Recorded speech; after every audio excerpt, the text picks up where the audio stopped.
Hey everyone, my name's Dale Spencer. I'm nearly 33 years old. I live in Western Australia and I have severe haemophilia A, which I am treating with a non factor therapy on a prophylactic basis. So, my approach to my haemophilia from the age where I kind of understood what was involved with it and how it would affect me and stuff like that was that I basically never let it stop me doing anything. My family, obviously, with no family history, it was a bit of a, there was obviously a bit of worry and apprehensiveness about it in the earlier days. But as I got a bit older and stuff, everyone accepted it basically, and yeah, my family never stopped me from doing things that I probably shouldn't have done, but I wanted to give everything a go, and they wanted me to learn from my mistakes and say what my limits were and stuff like that. So yeah, I was very lucky that my parents had that kind of mentality about it, and that was my upbringing.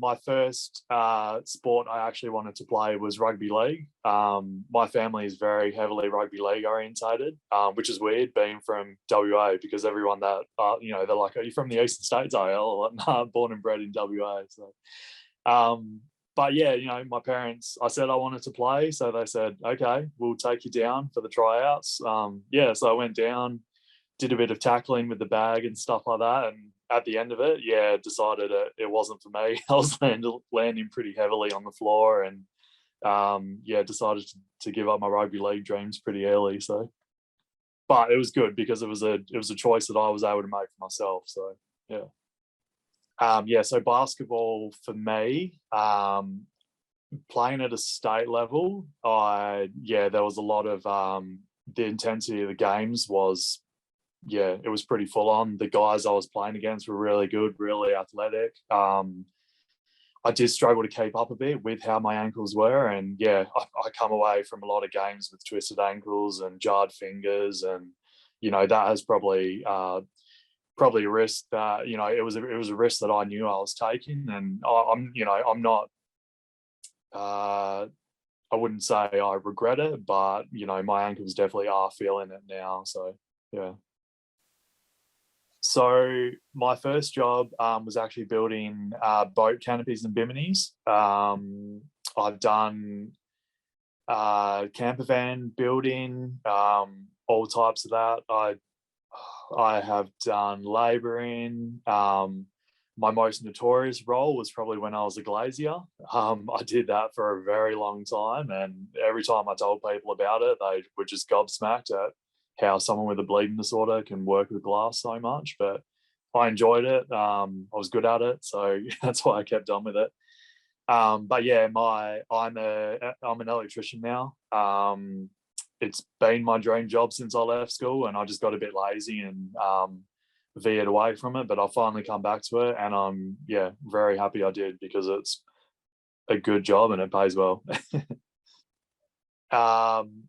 So with my non-factor therapy I'm on now, my health and my joints have felt better than ever. I've not had an issue with working 12-hour days, being on my feet all day, doing strenuous work and stuff like that. My body has felt better than ever, and